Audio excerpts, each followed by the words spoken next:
Good morning, everyone. Welcome to the Duron Morning Show, episode 13. Today is January 28th, Thursday. I messed up. Thursday, January 28th. We're almost there. Like I say, this is Friday Eve. We're almost at the weekend. And we're going to have a great show today.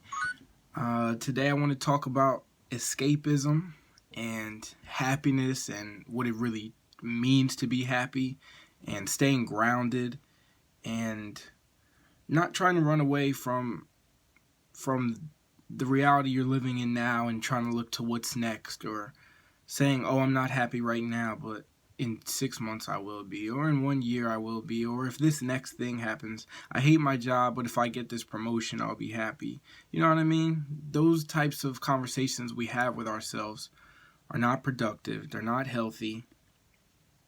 So that's what I want to really dive in today. The psychology behind why we do those things.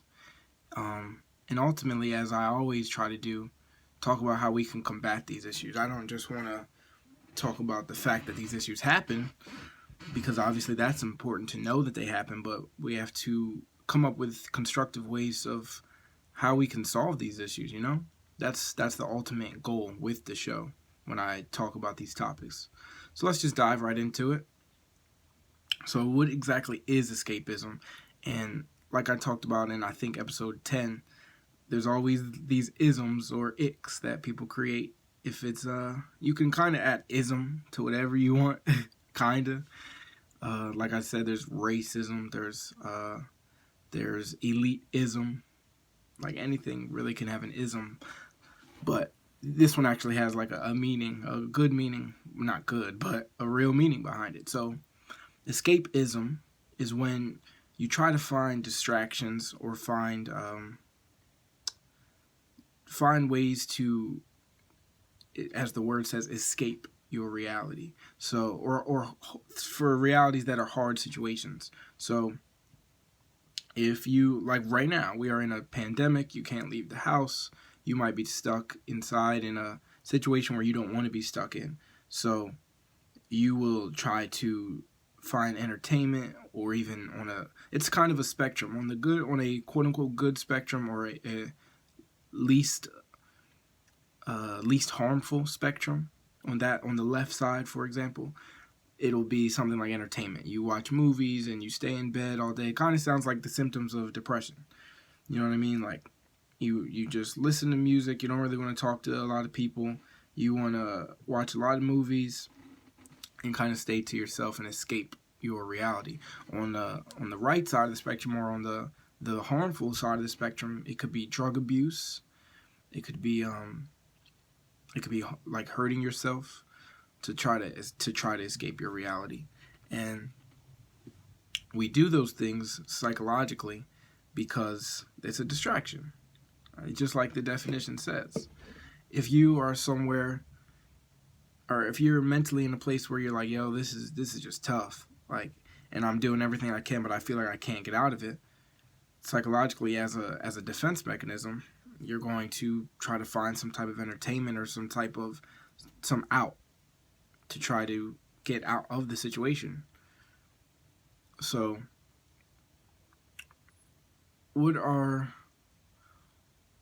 why do we do these things, or what makes us do these things?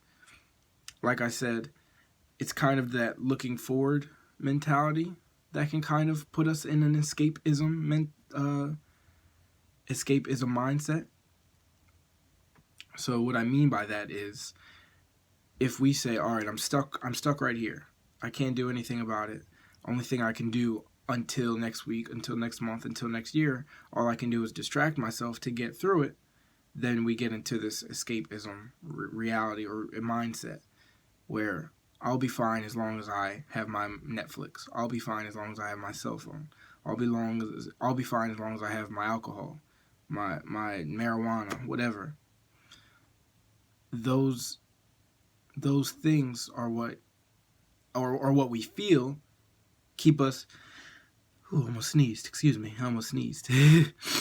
Those are the things that we feel keep us grounded When in reality, if we found some form of happiness or some form of grounding in the reality that we have, we wouldn't need those type of escape mechanisms or escapisms. And what I mean by that is there's always something to be happy with. And I know that's cliche. And I'll say it again. I know that's cliche. But there's always something that we can be happy about. Like, I'll use myself. I know some people say that if you're trying to give advice, you're trying to do these things, you should hear the person out, but I'm the only person here. So I can use myself. They normally say, like, yo, listen to the person, don't use yourself to give advice. Like, then you're making it all about you. But all we have is me here. So to use myself, I get really in my head or really upset about the house. I think everyone knows by now I bought a house, and I've been working on it little by little, trying to fix it up so that I can like fix and flip it.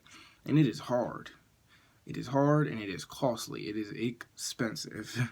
So sometimes I can get into this escapism mindset of, oh, like I don't want to do the work today, or I just want this to be over in a year from now, whatever. I'll be happy when this is all done, and I'll get into my mindset. I'll watch my movies, or I'll just I get isolated, I'll stay to myself. When in reality, that's a beautiful problem to have. Is like, yo, the house I bought isn't fixed up yet, and it's costing me money to fix it. You know what I mean? Like, that's a very, very, very first world problem, and it can put me in my feelings, and I can be upset and distraught about it. But the reality is, there's some people who, and I have a good job. I'm living like okay. I'm not like Floyd Mayweather or whatever, but that's obviously the 1% of the 1%. I live a fine life. And it takes that grounding, like I said, to come back to reality and go, okay, is this something that we need to be stressing about? Like, yeah, I'm working on my house and it sucks at times, but at least I have the house. There's some people that don't have a home at all. Like, there are homeless people. It is January 28th, like I said, winter in the part of the world I live in. And there are people, you can drive down the street. They're laying down on the street. And here I am, and I'm in my house, in a heated house, in my bed. Like, I'm working on one bathroom, so it's not really fully operational. But I have a whole nother bathroom downstairs that is fully operational. And I get upset, like, oh, I can't use the upstairs bathroom. Woe is me. Like, that sucks. When I'm blessed to have two at all.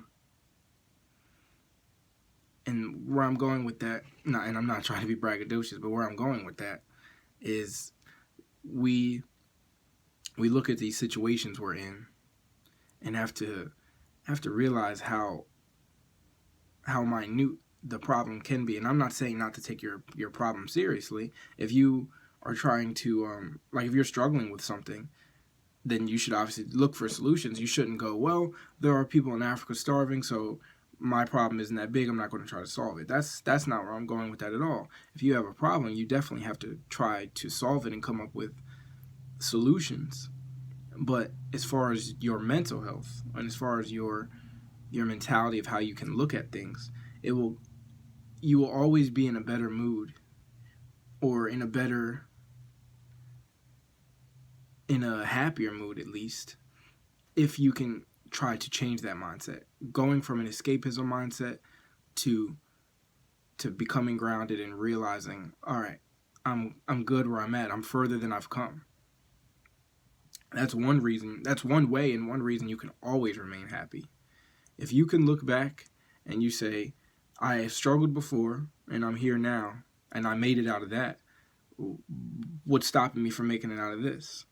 That is something that you can always take with you. The struggles that you've been through before, whether you were a kid or an adult or whatever, or whether you've seen someone that you love and care about struggle through something and now you see where they are. It could be your parent or something. If you've seen your mother, father, brother, uncle go through something and they were stressed and now they are like doing well, you can look at that for motivation and go, yeah, I'm sad right now. I really don't want to be where I am. But there's always hope. And like I said, you shouldn't be looking forward like, oh, I'm going to be happy. But I think that that can be something to like I said, hold you down so that you're like, dag, you don't have to feel like you're stuck forever is where I'm going. You don't have to feel like, dag, I'm going to be in this forever. It never ends. You can't, it obviously has to end because you've been happy before, you know? So the only reason you know sadness or the way you feel right now is because you've been happy before. So that happiness ended and you got to this point, and this thing is going to end as well. It's cyclistic. You can't be one thing forever. And that's not me being negative. That's just the truth. And it doesn't matter how much money you get. It doesn't matter any of those material things. Nothing of those sort matter. Because if that was the case, NFL stars would always be happy. NBA stars would always be happy. Movie stars would always, like, you know what I mean? The highest of the elite, the Jeff Bezos. Bezos had all the money in the world, had a beautiful wife and family. He ended up cheating on his wife and lost half his money, lost his wife, could have lost his business. All of those things can go in a second. So if you're not enjoying where you're at, you'll be chasing something forever. And I think I talked about this before, when I talked about what success really means. But it's related and relatable to when you say what does happiness mean. We always think, I hear a lot of people say that they'll be happy when they get $100,000 or when they get $1 million or when they get a whatever. But like I just used all those examples, if that was the case, if that was the ultimate goal of happiness, how come those people are always not happy, or they're depressed, or they're suicidal, or like we see these celebrities become suicidal, or they're heavy on drug usage or drug abuse, and they're rich, and we all look at them like, oh, well, if I was rich, I wouldn't do that. But we don't know that. You don't know what having one thing up, like, you have to look at it as like a seesaw. Just because you're up on one thing doesn't mean you're not down on another. You can have $10 million and your family life sucks, and there's no amount of money that you can use to fix it. You tell them, oh, I'll put us all on a cruise and we can go together and whatever. And they're like, no, we all hate you and we don't want to talk to you. And that makes people depressed or whatever. And they're like, oh, but I have all this money, I should be happy. And they're just not. So I'm saying all of that to say, and we'll obviously go into more examples, but I'm saying all of that to say, where you're at right now, there's no reason why you being where you're at right now, you can't find some form of happiness. There's something you can be happy about. I know that. And I'm speaking from my own perspective, like my own experiences. But two, I know that as a fact. You have and they used to say this in church a lot when I was a kid. You have clothes on your back, you have a roof over your head. I know we've also heard our parents say that. What are you complaining for? You got a roof over your head, you got clothes on your back. And we used to look at it like, oh my gosh, like, I get it. But they're looking back now, it's true. It's very true. If you wanna go give yourself a hard dose of all right, I'm blessed and I have a good life, go outside and don't bring anything with you, not your cell phone or whatever. Just go sleep on the street. Don't bring your wallet. Because a lot of homeless people obviously don't have money. If they did, they would go get themselves food and a home and everything they need. If you feel like you have it that hard and you have a horrible life, just go do that for a couple hours. And then after you're done, go walk back into your home with heat, or your car with heat. You know? Even when it comes to jobs, like a lot of people I know, they say, oh, I hate my job, or oh, I need to find another one or something. But the reality is that's another harsh reality. There's people that would love to have your job or any job.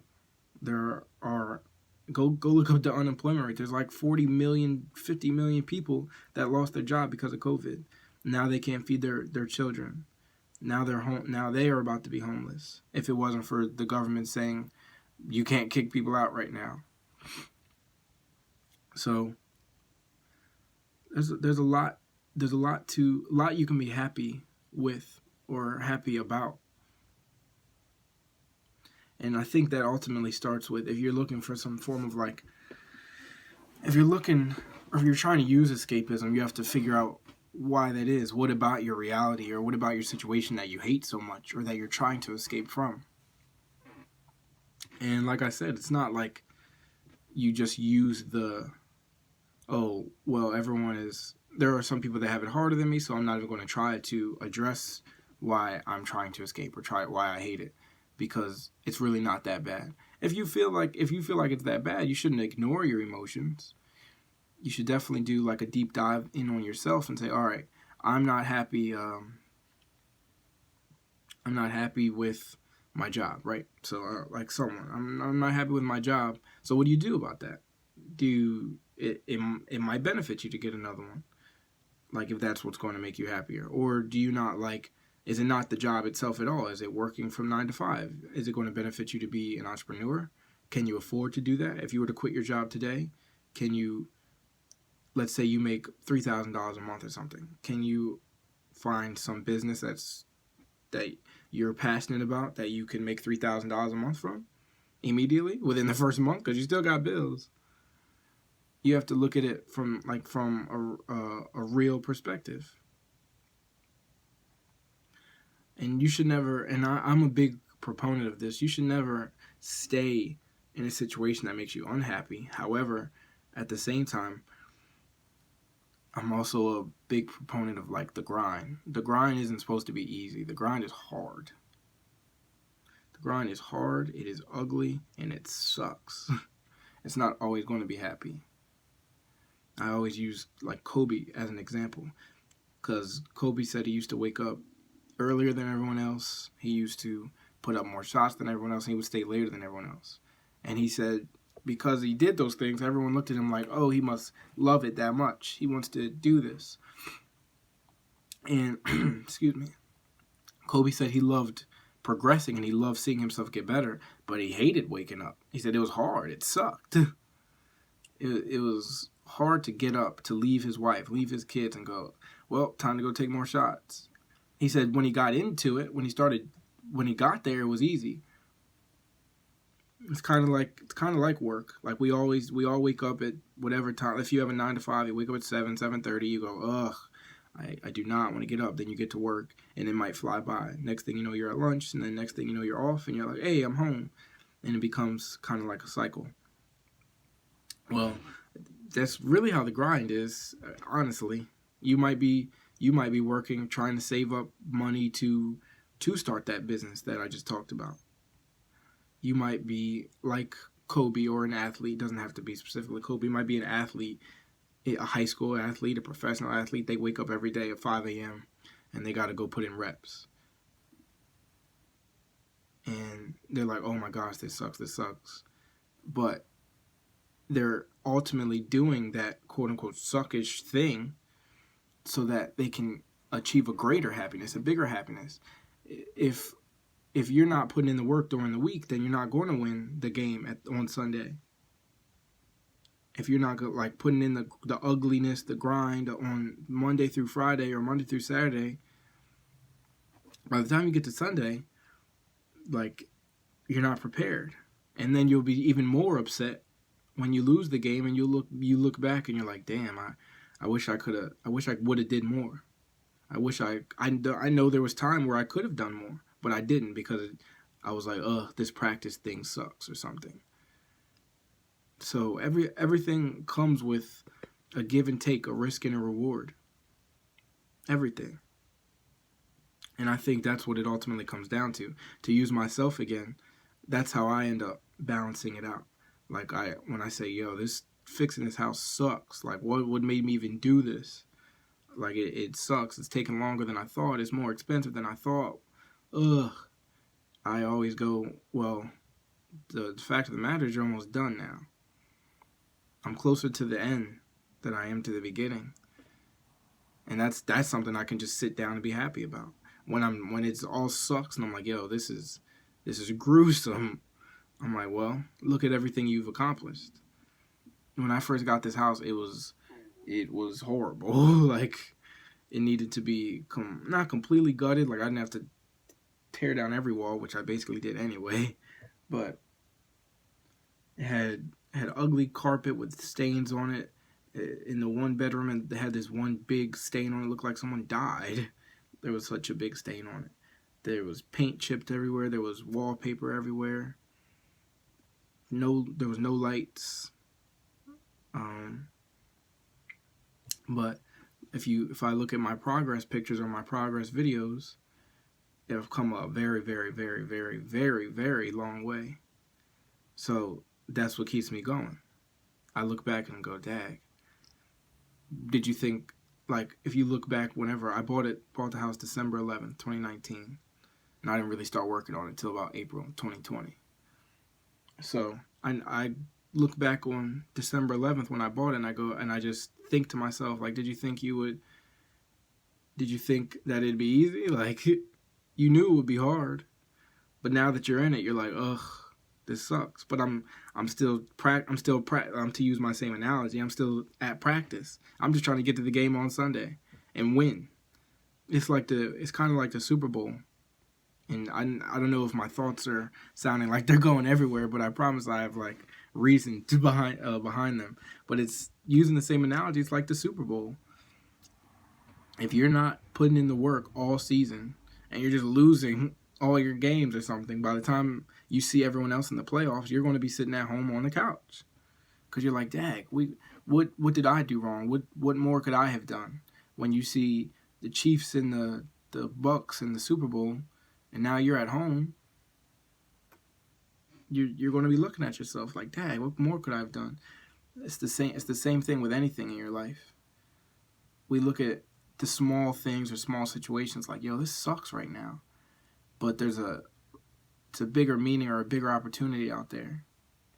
I don't know if anyone in my audience has ever done sales, but sales sucks at first when you don't have any clientele, or you don't have anyone that knows your name or who you are. Same thing with being an entrepreneur. It's the same thing with anything. Like, if you start, no one knows anything about you. And it takes a lot of grind and a lot of ugly and a lot of forcing yourself to keep going. And then a year, maybe 2 years, 3 years. For some people it's 2 months. Maybe you know what I mean. After time passes, then people know your name, people know who you are, and you start to make money, or you start to have name recognition. You start to have these things because it's not built overnight. It's just not. And you gotta fall in love because it's not overnight, and you also can't be like, this sucks, but I hate it and I'm just looking forward to the future. You gotta fall in love with what you're doing now and make the small goals.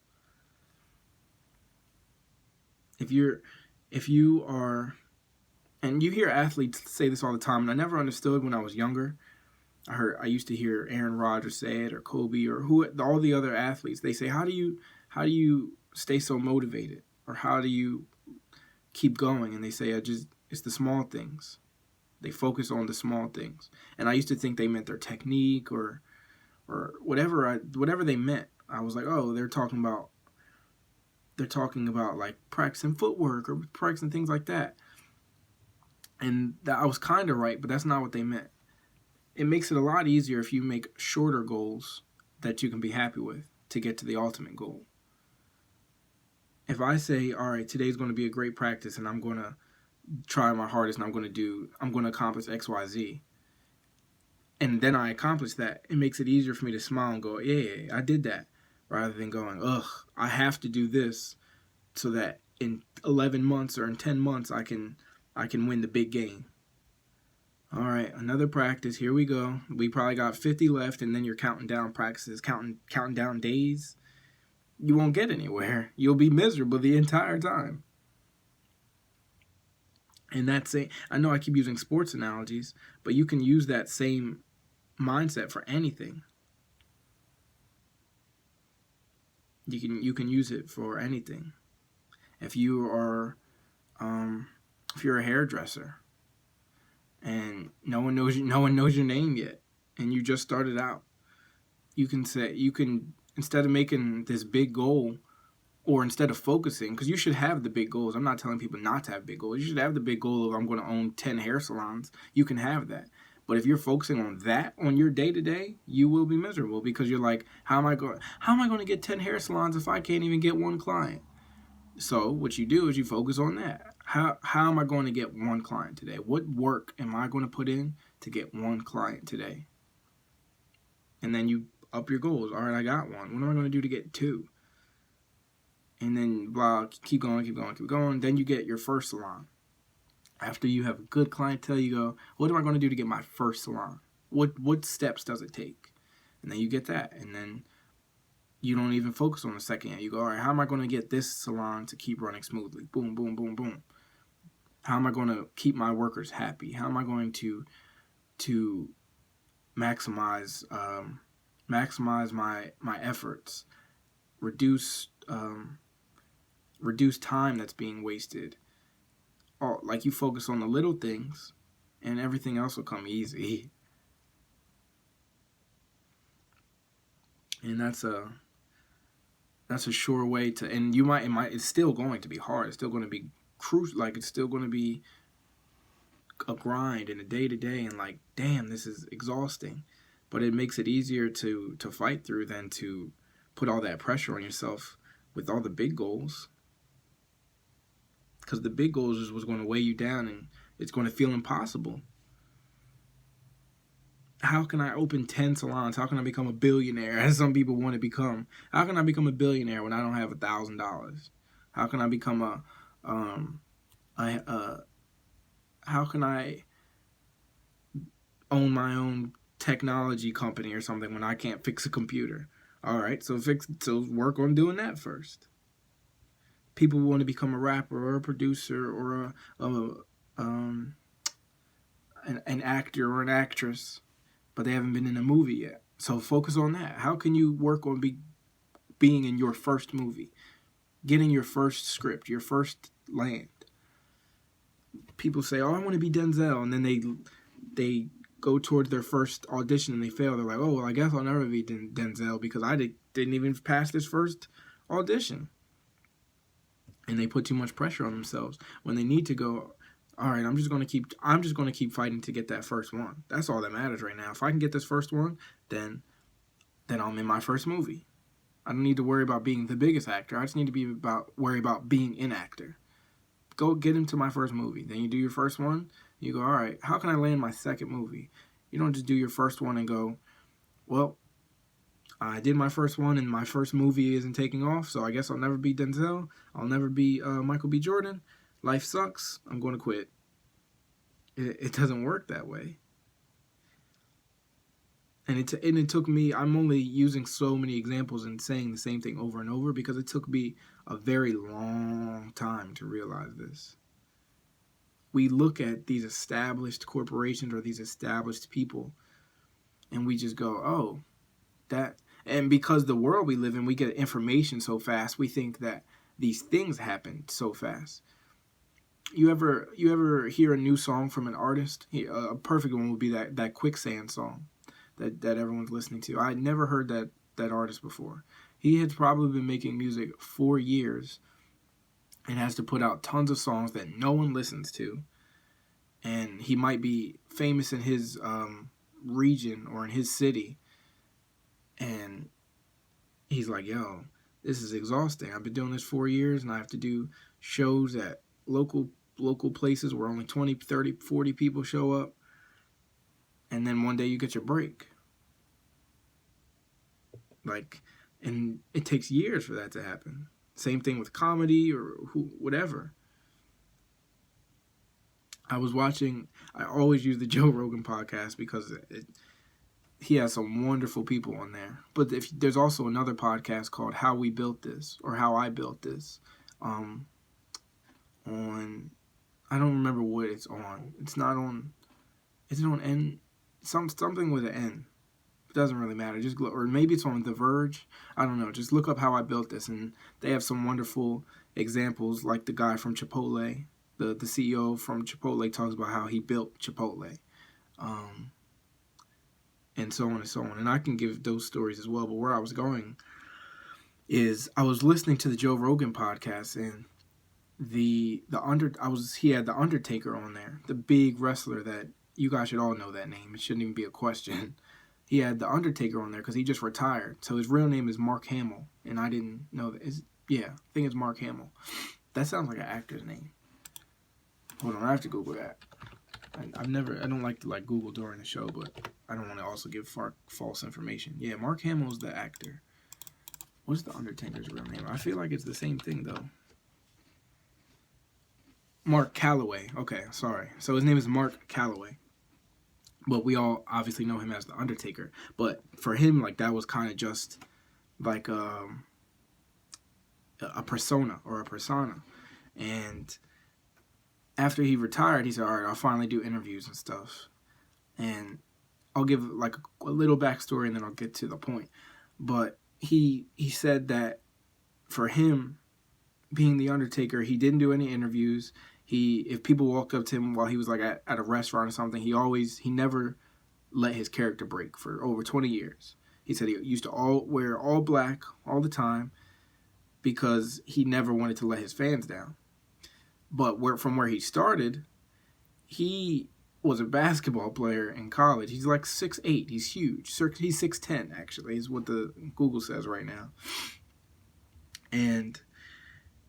But I remember when I was listening to the podcast, he called himself 6'8", but that's irrelevant. He used to be a basketball player when he was in college, and he was about to graduate, he was a junior, and he was I wonder what I'll do next, what's going to happen next. So his coach said, yo, there's some people from Europe that are looking at you. They're starting to play with a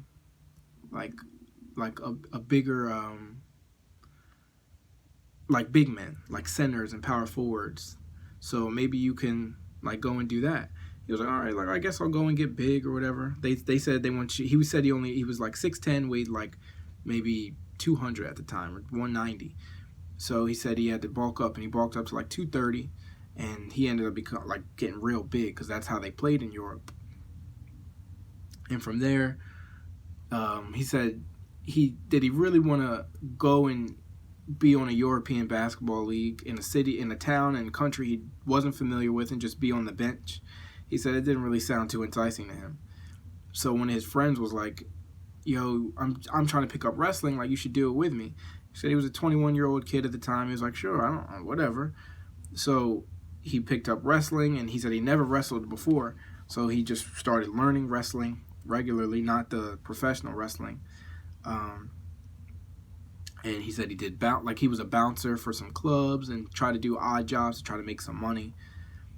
And then they found this wrestling trainer that said, yo, I'll train you and get you guys to the professional side, but you got to pay me $2,000. He said this is in the 80s where $2,000, that's a lot of money. That is a lot of money. So he started working a lot, and he got the money. Long story short, the guy ran off with the money. So he started still doing his odd jobs. He didn't know what he was going to do. And they had a wrestling. He said there weren't obviously phones and all that back then. They had a wrestling, kind of an office where all the wrestlers went to go collect their paychecks. So he said for 8 months, and you heard me right, for 8 months, he said he never missed a day. He could be exaggerating, but he said he went down there every Wednesday, every week, for 8 months, because that's when all the promoters and the big honchos would go to collect their checks. And he said no one would talk to him. He always went down there trying to get booked. He would wait for someone to go yo, do you have a gig? Let's get this guy a gig. He said he never had one. He never missed a Wednesday. He went down there for 8 months until finally somebody the big, I don't remember who he used, but someone big walked in and said, yo, who's that kid? And the guys were like, it's this kid that's been coming down here for 8 months trying to get a gig. Like, we don't know who he is. He just comes down here every week. And he said, yo, we'll book him. Like, he's big. Let's see what he's got. And he was Vince McMahon's. If we all know who Vince McMahon is, he's the CEO of the WWE. He was Vince McMahon's number 2 or number 3. And he was like, yo, go just get this guy a gig. And he said he sucked at his first gig, so he didn't get another one. But they called him. They called him back, or a different wrestling company called him, so he worked there before the WWE. And he said he did well. He got a contract, and he wasn't famous or anything like that until it came to renew his contract. That's when he started to try to go back to the WWE. And long story short, he Vince McMahon tried to give him a gig. He sucked again. And then Vince McMahon called him back after a couple months and said, I think I got something for you. And that's how he became The Undertaker. So he had to fail and fail and fail and fail and fail and fail and fail and go down there 8 months and stay consistent and not lose faith and do all of these things to become The Undertaker that we know today. And he said, if you look up when he was young, he said he wasn't The Undertaker before when he worked at this other company. He said he was just Mean Mark or something like that. And he didn't have long hair. He was Mean Mark, and he was just a regular wrestling guy. And they told him, yo, with you looking like this, you'll never make any money. We can't do anything with you. So he said he grew out his hair, and then that's when Vince McMahon said, I think I got something for you. I got this. You're big. You don't have a personality. So I think I got something for you. You can be The Undertaker. And that was that. And I tell that long, convoluted story to say, if you listen to him talk, he said it sucked. And it was a grind, and he wanted to quit. And he was like, this isn't for me, clearly. But he said he already invested his money in it, and it got stolen from him, so what else was he going to do? He said he was young, he was able to mess up at the time. And he said, if anything, I'll just try to fall back and I'll keep bouncing or I'll keep doing something else. He said, but I've already invested so much time. What else do I have to lose? So he kept going and he kept going and he kept going. And eventually he became who we know. And I love stories like that because it reminds me that on the day-to-day, or this is how I want to word this. We look at these people and we don't realize that they have day-to-day lives as well. You know what I mean? Think of whoever you love the most, the Beyoncés or the Drakes, the Undertaker, the Floyd Mayweather, whoever you want to think of. When I was younger, and even sometimes now, you never realize that these people have to go and live day-to-day lives and grind as well. All we know is Floyd Mayweather was 50-0. That's all we know. But you probably can't even quantify how many hours and how many years this man has spent training before we ever knew his name. And one of my favorite quotes of all time, rest in peace, is from Mac Miller. And Muhammad Ali also said this, but I like the way that Mac Miller said it better. He said, I'm the mother and greatest. Y'all just don't know that yet. And if you think about whoever you want to use, Undertaker or Muhammad Ali or Floyd Mayweather. If Floyd Mayweather at 6-0 would have told you, I'm the greatest boxer of all time. You just don't know that yet. 20 years before he was, you would look like, this guy's stupid. And then he becomes the greatest boxer of all time, and you're like, dang, I guess he was right. We just didn't know that yet. I love stories like that. And I think that it relates to the escapism and becoming grounded, because I think if we look to stories like that, it'll make you realize that it doesn't have to be all bad. Or one, it doesn't have to be all bad, and two, it takes a while for the magic to happen. The magic doesn't just happen instantaneously. We sit and we try to do one thing, or we try to accomplish one thing, and if it doesn't happen in our instant gratification society, then we go, dag, well, I guess it ain't happening. If you want food right now, you could just order it. You don't even have to leave your house. You could just get it. If you want a movie, you could turn on Netflix. You don't have to go to the movie theaters. It's right there. If you want people to call you attractive, you can take a picture and post it on the internet, and you don't have to leave your house. People will tell you you're attractive. Like, you can get everything at your fingertips, except you can't get success instantaneously. And that's what makes us go crazy in our society, because we've been taught that if I want something or if I need something, I should be able to get it. I should have it. But you can't get success instantaneously. That's impossible. And when I say instantaneously, I mean just that. I don't mean in a couple of days, because obviously there are some people we know where like a lot, and I don't like when people do this, but people use outliers. They'll use Trinidad James or something. Trinidad James with gold all in my chain, gold all in my watch. That was the first song he ever made, and it blew up. And people were like, oh, well, maybe on the first song you can do it. That's just an outlier. That doesn't normally happen. And just because it can happen doesn't mean it will happen.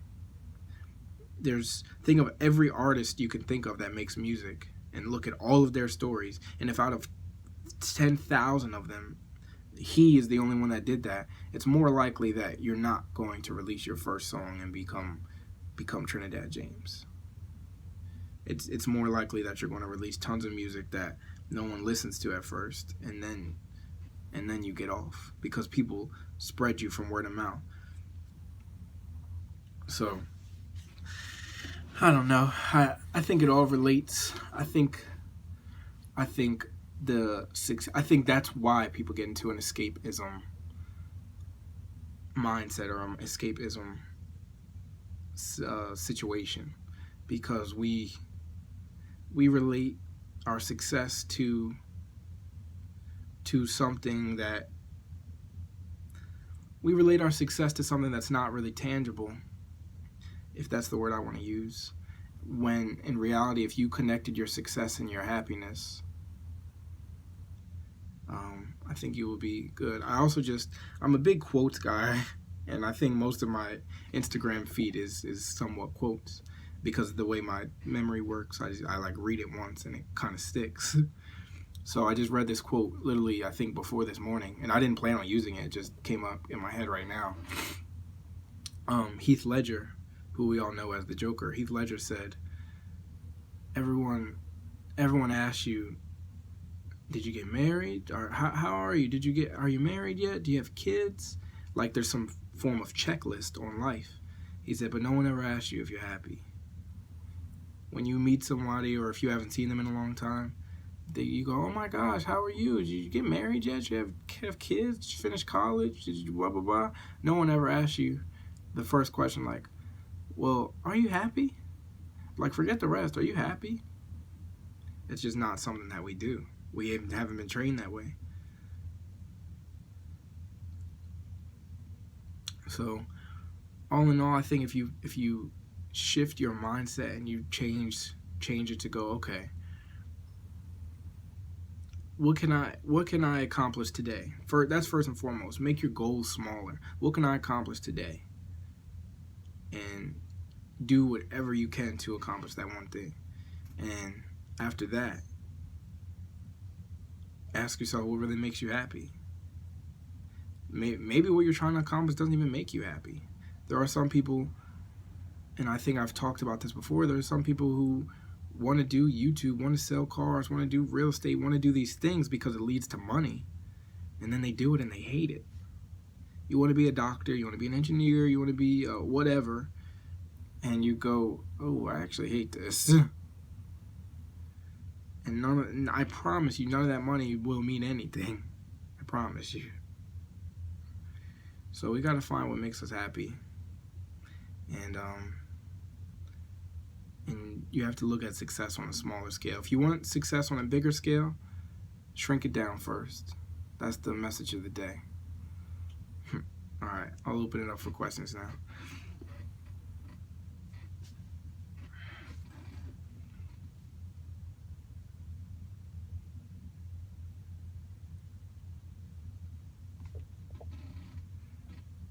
All right, if there's no questions, I'm going to end it right there. I don't mind ending it early. All right, I have a question. Floor is yours.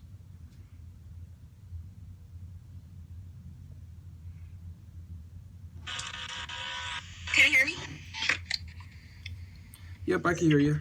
Oh, okay. I don't really have a question, but I just wanted to say that I felt like today was a really good episode, and I think that it'll be really useful for someone.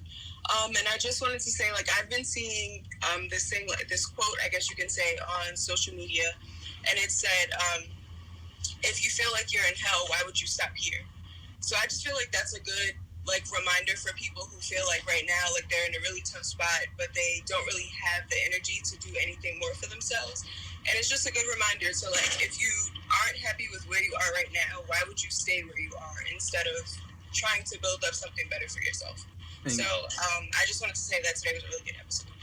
Thank you. I appreciate that. And that quote is awesome because you are so right. And that is, you are more than right. And that should be a lesson to anyone and everyone.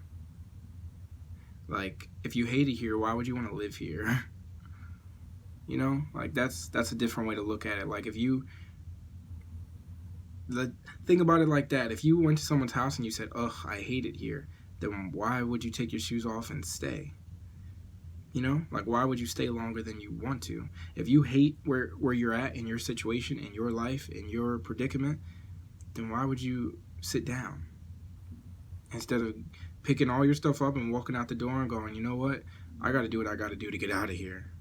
Then why would you be like, you know what, I hate it here, but maybe this is where I want to live. Actually, this looks like a good place to take a seat. You can't stop because you like you're stuck, or you feel like you're. If you feel like you're stuck, you should be trying to kick down the door. And I know, once again, I know all of those are like cliches, but it's just the truth.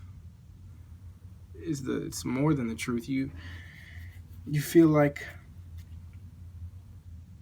I'll end it like this. Because this one quote that I love from David Goggins. If you don't follow David Goggins, you gotta go follow Goggins, man. Goggins goes hard. And Goggins always says, don't stop because you're tired. Don't stop because you're hurt. Stop because you're finished. Like if you've already started and you've taken your energy, like, don't disrespect yourself and go, all right, like, I don't like doing this or whatever, so I'm just going to stop. You got to be mentally tough and just go, all right, it's kind of about accomplishments. What do I accomplish if I quit here? But what do I accomplish if I finish?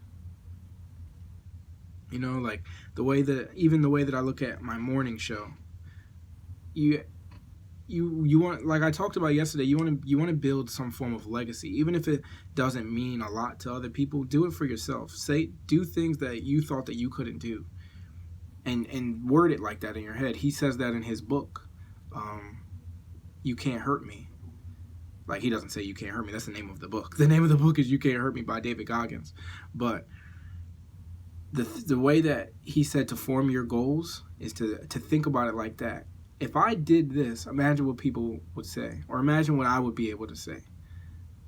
And that doesn't work for everyone. I understand that, and you shouldn't be doing things for other people. But just imagine that. And that's how I shaped my goal for trying to. A lot of people said I couldn't do a show every day. They say you're going to get burnt out, you're going to get tired. They said Monday through Friday, that's going to be too much for you. So I told myself, imagine what you would be able to say if at the end of 1 year you did a show every single day, Monday through Friday, 7:30 to 8:30, and you didn't quit. After everyone said it's going to be mentally tough on you, you're going to get burnt out, you're going to do blah, blah, blah, blah. Imagine what you'd be able to say. I don't care if 10 people watch it. Imagine what you'd be able to say. The fact that you did it, that you stayed consistent, that you built a habit like that. So that's why we're here. And on that note, I love you all, and I appreciate everyone that watches. You can always follow me on everything at Duron Coles, Instagram, Facebook, Twitter, LinkedIn. It's Duron Coles, everything. YouTube, Duron Coles. And on that note, I hope you guys have a beautiful Thursday. This is Friday Eve, and that ends episode, 13? Oof, we're getting up there. Episode 13, January 28th. We out. Boom.